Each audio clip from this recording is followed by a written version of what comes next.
So in this recent video, I was talking about headlessness and what it means to be capacity for world, and how as headless caretakers, we're the way the world haunts itself as another. We're an infection of room making within a cosmos that was too fully of itself in order to, in some way, regain parts of itself through the perspective that bodies have to offer.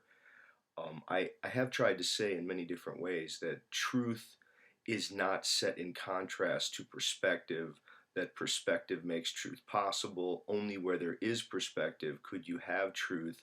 That is, there's a constitutive position, and it's not a postmodern position like we make truth up.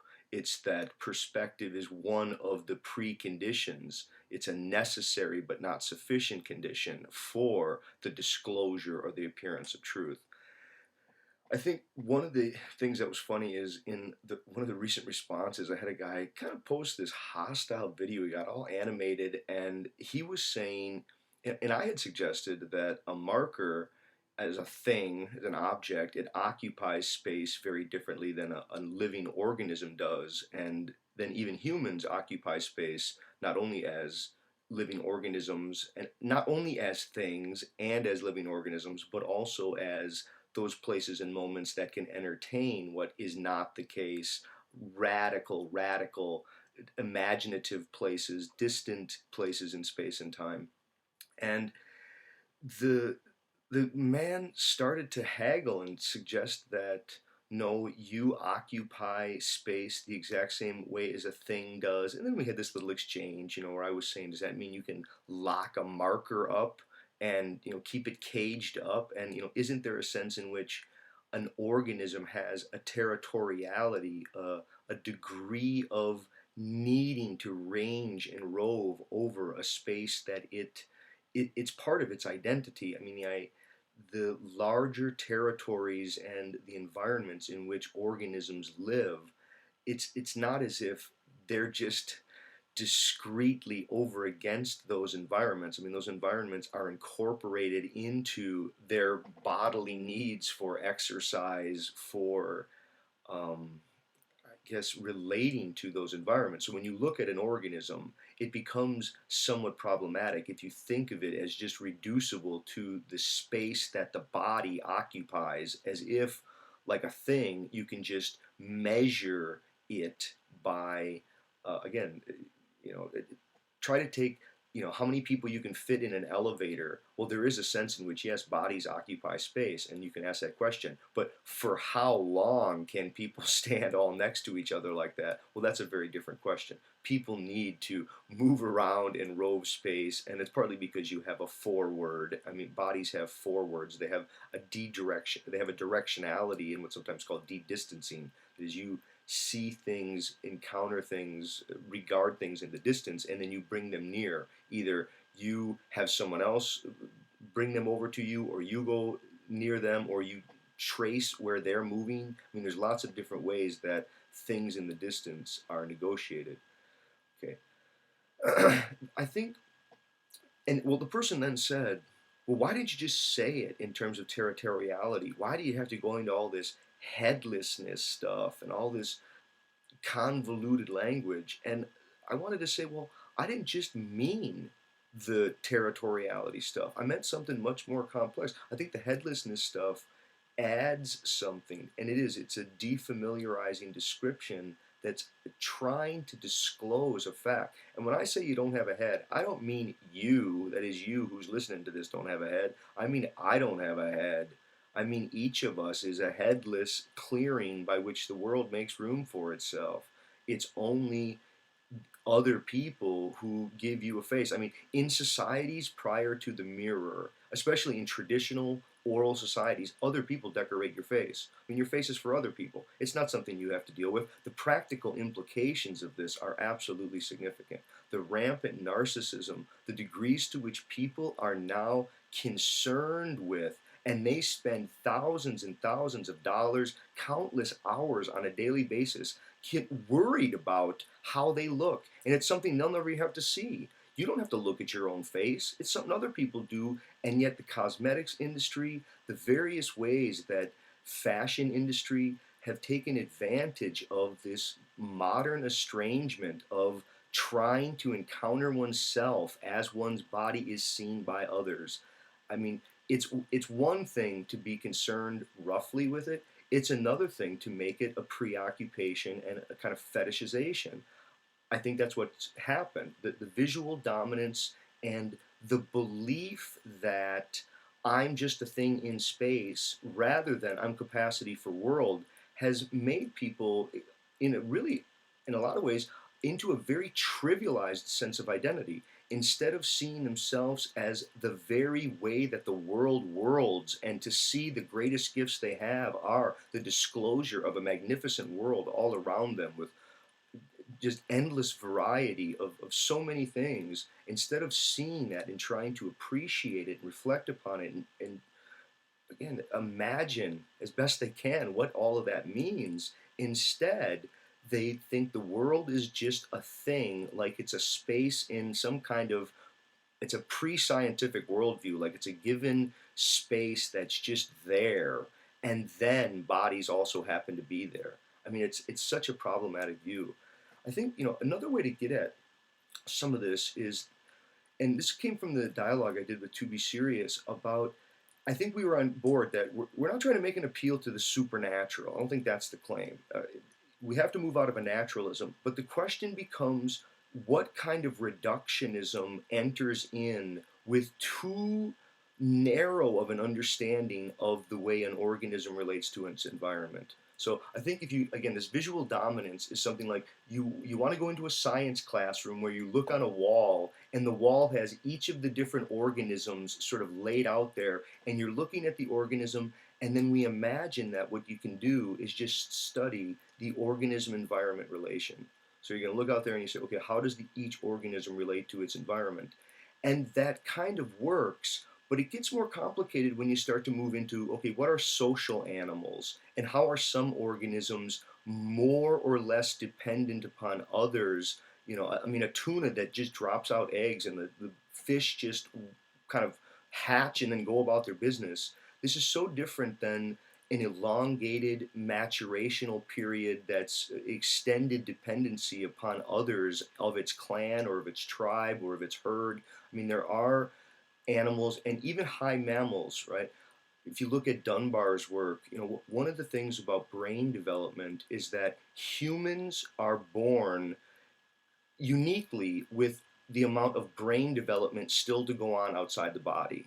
And other animals, it's almost as if the brain development corresponds to partition. So when the brain's done developing, boop, that thing pops out. I mean, they're almost correlated. Whereas humans, they have, again, lots of brain development that goes on post birth, and then it's an ongoing, a dependency where mirror neurons and brain development only occurs in response and reaction to other people around it. So just take, for example, there is no instinct to language. See, this is why it's such a problem to try to come at, and quotes, too reductionistic of a naturalistic view, as if the relationship is between, quotes, an organism and its environment. See, when you start to do that individual organism and its environment, the whole phenomena of language just shoots right over your head. You just miss it because there is no instinct to language. There's an instinct to babble, and that is hardwired in there. But if no other people are there to respond to the babbling, the baby does not, it doesn't have a native tongue. There is no native language. And arguably, many people have suggested, Suzanne Langer, other people have suggested, and I think there is a lot of evidence for this, that the baby will babble. If no one responds to it, the babbling period will cease, and this is a critical developmental period. And when it ceases, the baby will have never even recognized itself as the source of the babbling. That is, you gain conscious control over your own babbling, and by that I mean you realize that you're there in addition to all of the environmental conditions, only in learning how to respond to others, which is learning how to appropriate the sounds that you're making.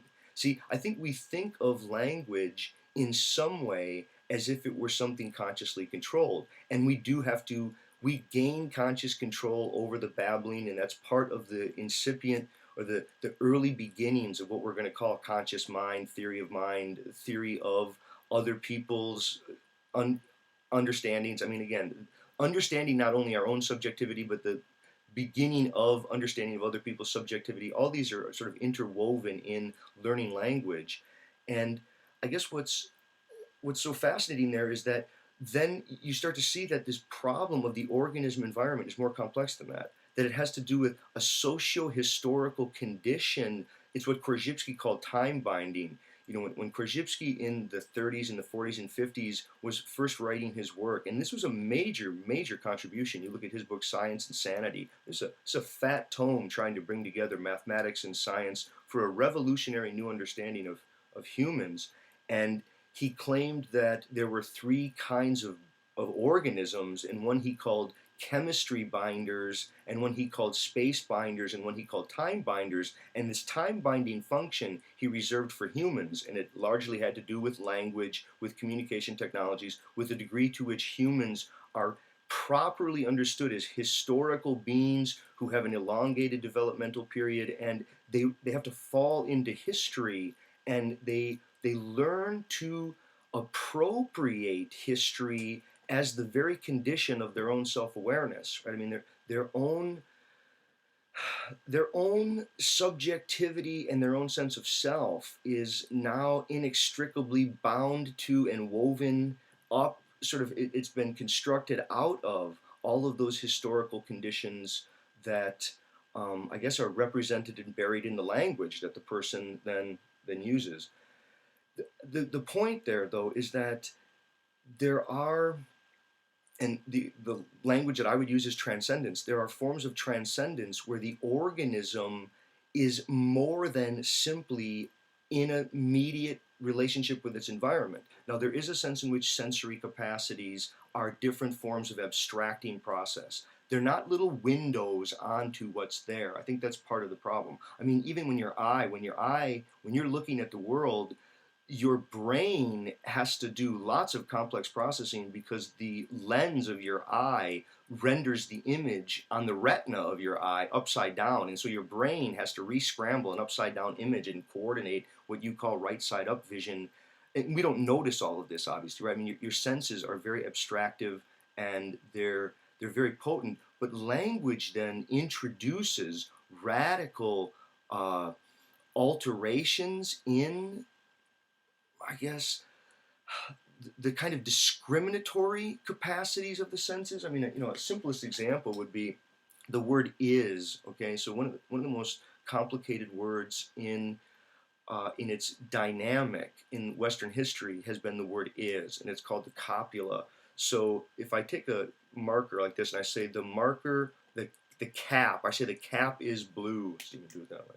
If I say the cap is blue, it's weird because how many things do I have in my hand here?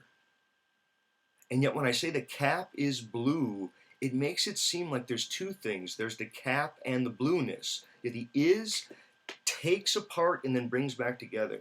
It discloses how what has been taken apart is related to one another. And so I talk about the blueness as a predicate property of the cap. What that allows me to do is to imagine blue independent of anything that's blue. So instead of trying to deal with a blue pen and a blue cap and, you know, a blue disc case, instead I have a notion of blue. And in the same way, when I say the cap is blue, I end up being able to have an idea of a cap that could be independent of any color cap or any size cap or any shape cap. I come up with this very abstract notion of cap. I mean, language is even more abstractive than any of the sensory capacities are. I think the more that people could try to tackle, and I don't want to be competitive. I think some people are wanting to set me straight and tell me what's what, and I'm not trying to be competitive about any of this. I'm trying to suggest that I think there are questions about the socio-historical nature of the human being, the way that language opens us again, not just even in space and time, like right here where I can take apart things that no physical force could do. I mean, no physical force could tear this blue from the cap. I mean, there are co-given unity right here, just one thing in my hand, and yet with language, I'm able to rip that apart. And if you think about it, the is became the all-important element of logic. You know, Socrates is a man, or all men are mortal. Socrates is a man, therefore Socrates is mortal. When you try to look at the way syllogistic logics were grown and developed out of the use of the word is, I think this is so important to see the language that people have inherited is a language that is pulverized, fragmented, and it's taken so many visual values and created these atomistic bits that we see the world through, and even to such a degree that now we think of ourselves as a thing over here and the world is over there. The question of the phenomenologist is, how does what shows itself show itself? Whatever shows itself. So take space. Look out right now. I think one of the main ways that space shows itself is through sight. Now, is there a sense of space in touch? There is. There's an additive sense. If I just run my hand over something, I can feel through a sequence. I'm running my hand over the table. I can feel the sequence sort of additively built up through my touch. There's a retention of what I just felt. It's clearly there. The same with sound. I can hear things in the distance. I think if a person were blind, okay, if I were blind, would I be able to have all kinds of senses around me of space through my ears? Oh, I think I do.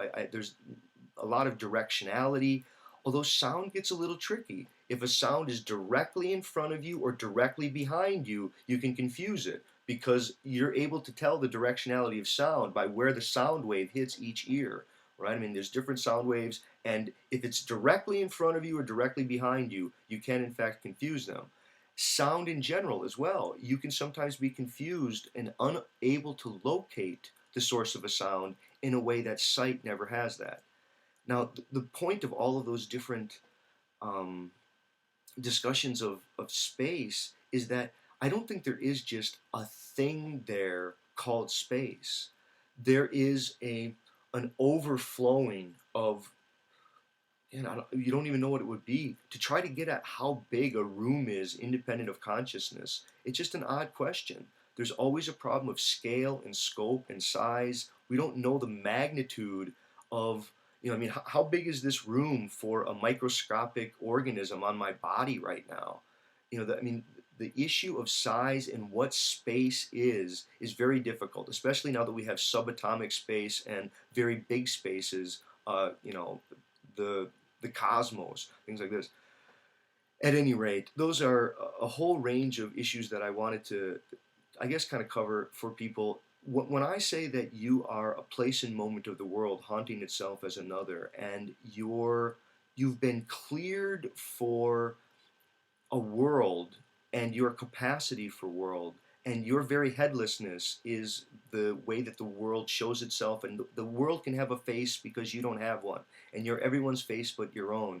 These are all descriptions of this basic life process whereby organisms, they emerge out from an ongoing process, but those organisms have world that grows out of them.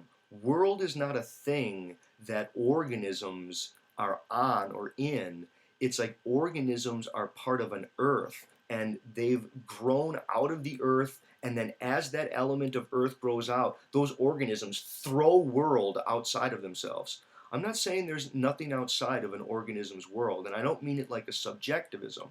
I'm suggesting that perspective makes truth possible. The only kinds of truth that people could know would be those truths where there is some sense of the perspective there. We have some register of who would know that, recognize it, understand it, and from what perspective, from what vantage, from what set of assumptions, or from what set of axioms, whatever that would be. Okay, those are some thoughts. Thanks.